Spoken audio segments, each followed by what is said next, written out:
नमस्कार, बहुत स्वागत है आप सभी का। आपके साथ मैं पल्लवी रविंद्र सिंह और मैं हूं आपके साथ विकास ब्रजेश सक्सेना। और बुलेटिन की शुरुआत इस वक्त की बड़ी खबर के साथ करेंगे। छत्तीसगढ़ में 17 नवंबर को दूसरे चरण में होने वाले मतदान की तारीख को बदलने को लेकर मुख्यमंत्री भूपेश बघेल चुनाव आयोग को पत्र लिखेंगे। मीडिया से बातचीत में सीएम भूपेश बघेल ने कहा है कि छत्तीसगढ़ के कई जिलों में उत्तर भारत के रहने वाले लोग भी मतदाता हैं। ऐसे में छठ पूजा के चलते वो 17 नवंबर को मतदान में शामिल नहीं हो पाएंगे, इसलिए केंद्रीय चुनाव आयोग को पत्र लिखकर मतदान की तिथि को बदलने की वो मांग करेंगे। आपको बता दें कि सीएम भूपेश बघेल चुनाव आयोग को पत्र लिखेंगे, जिसमें वो 17 नवंबर को जो मतदान होना है उसकी तारीखों में बदलाव को लेकर वो ये पत्र लिखने वाले हैं।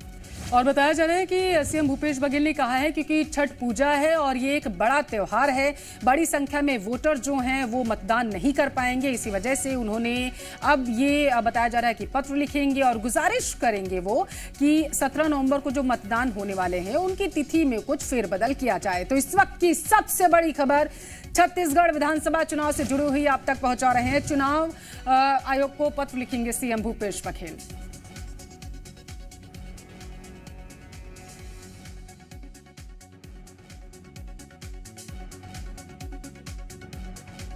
निश्चित रूप से अभी इस प्रकार की बातें आ रही है, अब छठ पूजा है तो निर्वाचन आयोग को इसको ध्यान देना चाहिए। आप लोग कोई पत्र लिखे? बिल्कुल लिखे। और खबर को विस्तार देंगे, एसोसिएट एडिटर रूपेश गुप्ता जी मेरे साथ जुड़ गए। रूपेश जी, देखिए, ये लग रहा था कि तारीखों को लेकर मुख्यमंत्री ने अब जो पत्र लिखने की बात कही गई है चुनाव आयोग को, ये लग रहा था क्योंकि छठ भी है, दिवाली है, आसपास त्योहार हैं और 17 तारीख बहुत नजदीक है। किस तरह से अब ये पत्र लिखेंगे और क्या अभी चल रहा है छत्तीसगढ़ में 17 तारीख के चुनाव को लेकर? देखिए, दूसरे चरण में छत्तीसगढ़ में 70 सीटों पर मतदान होना है और ये 70 सीटें मैदान के इलाकों की हैं, सरगुजा की है और उस इलाके की है जो कॉलरीज एरिया हैं, जहाँ पे कि दूसरे राज्यों से, खासतौर से बिहार और झारखंड से आकर के लोग बसे हुए हैं। चाहे वो भिसलियाई स्टील प्लांट हो या फिर बिलासपुर जिला हो या कोरबा जिला हो या फिर सरगुजा हो, पूरा सरगुजा, ये बड़ी संख्या में यहाँ पे बिहार से आकर के लोग बसे हुए हैं और छठ पूजा को बड़े धूमधाम से मनाया जाता है। ऐसी स्थिति में विधानसभा चुनाव में इसका असर हो सकता है क्योंकि बड़ी संख्या में सब बिहार चले जाते हैं छठ पूजा मनाने के लिए और इसी बात के मद्देनजर, और चूंकि यहाँ पे जो त्योहार मनाते हैं सब त्योहार में रहते हैं, त्योहार का एक जो उत्साह होता है, जो उसका अपना मजा होता है, उस तरीके से उसको सेलिब्रेट करते हैं और उसी दिन चुनाव आयोग ने चुनाव की तारीख तय कर दी है। तो जाहिर तौर पे जो चुनाव में शामिल होना चाहिए जिन लोगों को, वो शायद अच्छे से शामिल नहीं हो पाएंगे और वो उत्सव मनाने को प्राथमिकता देंगे। इसी के मद्देनजर मुख्यमंत्री भूपेश बघेल ने चिट्ठी लिखी है चुनाव आयोग को और डिमांड की है कि जो दूसरे फेज की इलेक्शन है उसको आगे बढ़ाया जाए। इससे पहले आम आदमी पार्टी ने भी इसको लेकर के चिट्ठी लिखी थी। अब देखना यह है कि इस मसले पर भारतीय जनता पार्टी का क्या स्टैंड है, क्योंकि प्रेम प्रकाश पांडे जिस इलाके से आते हैं, भाजपा के कद्दावर नेता हैं, वहाँ पे बिहार कम्युनिटी के लोग ज़्यादा रहते हैं, बिहार से आए हुए लोग ज़्यादा रहते हैं, वोटर्स बड़ी संख्या में हैं।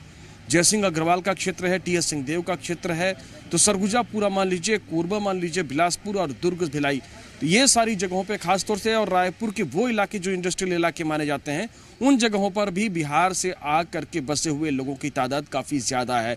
इसके अलावा बस्तर को देखें तो बस्तर में चूंकि पहले फेज में इलेक्शन होना है इसलिए वहाँ पे इसकी ज़रूरत नहीं है, लेकिन दिवाली के बाद जब बिल्कुल त्यौहार का माहौल होगा, छुट्टियों का माहौल होगा, ऐसी स्थिति में चुनाव कराने से कहीं ना कहीं जितने वोटर्स को बाहर निकलना चाहिए वो टर्नआउट नहीं होगा और इसी के मद्देनजर सरकार ने, भूपेश बघेल ने ये चिट्ठी लिखी है। लेकिन बड़ा सवाल तभी पैदा हुआ पत्र लिखने की बातचीत सीएम भूपेश बघेल से सामने आई है। अब सियासी गलियारों में बातचीत उठेगी और वार पलटवार भी होगा।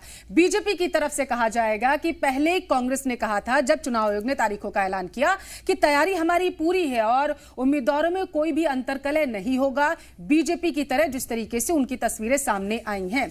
अब विपक्ष जो है, छत्तीसगढ़ की बात करें तो वहां पर हमलावर कांग्रेस पर जरूर हो जाएगा। रुपेश, समझाइएगा जरा सा इसे।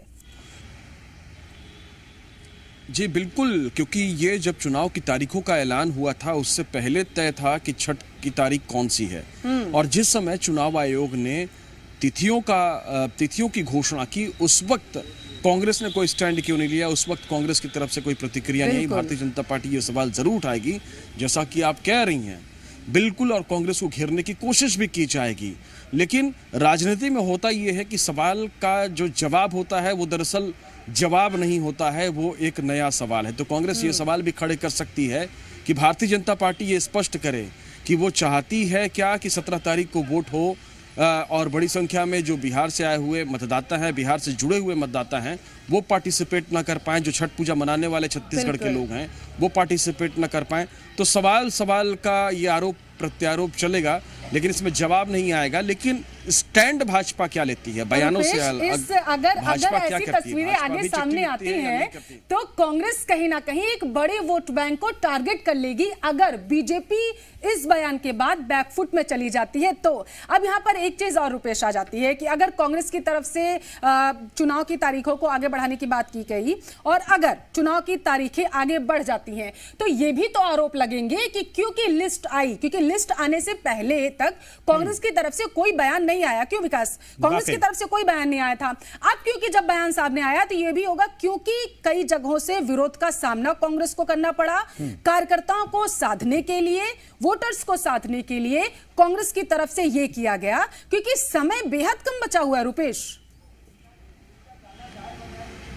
देखिए, जो ये बातचीत हो रही है ये सेकेंड फेज की बात हो रही है और इसी तरीके से इसी बात पर कि चूंकि गाड़ियां कम हो जाएंगी, व्यवस्थाएं प्रभावित होंगी, तो जाहिर तौर पे छठ पूजा और दिवाली के पूजा में भी ये व्यवस्थाएं कम होंगी क्योंकि पब्लिक का जो मूड होगा, जो उसका ट्रांसपोर्टेशन होगा, जो उसका कम्युनिकेशन होगा, वो दूसरी दिशा में होगा। तो कांग्रेस इन मुद्दों को रखेगी जाहिर तौर पे। लेकिन एक चीज़ ज़रूर है कि त्यौहार के वक्त इलेक्शन कराने से अगर टर्न आउट, छत्तीसगढ़ उन राज्यों में शुमार रहा है जहां पे वोटिंग परसेंटेज बहुत अच्छे होते हैं, 80%, 90% और 70% से हमेशा ही ऊपर रहते आए हैं पिछले 2-3 चुनाव से। ऐसी स्थिति में अगर वोटिंग परसेंटेज गिरता है तो सबसे पहले सवाल उठेगा चुनाव आयोग पर। आखिर चुनाव आयोग ने वो तारीख क्यों चुनी? लगा हुआ राज्य है जिसकी सीमाएं झारखंड से जुड़ी हुई हैं, ईस्टर्न यूपी से जुड़ी हुई है जिसको पूर्वांचल कहते हैं। तो ऐसी स्थिति में क्यों ऐसे दिन को रखा जिस दिन पर यहाँ पे त्योहार मनाया जा रहा है? तो ये अपने आप में बहुत बड़ा मसला है। दूसरी चीज की राजस्थान को इसी बिना पर कि वहाँ पे गाड़ियों की कमी आ बढ़ा देता है या फिर नहीं बढ़ाता है, जो भी आगे स्टैंड होगा वो देखने वाली बात होगी, लेकिन ये मुद्दा बड़ा बन जाएगा। बहुत शुक्रिया रुपेश आपका तमाम जानकारी पहुंचाने के लिए।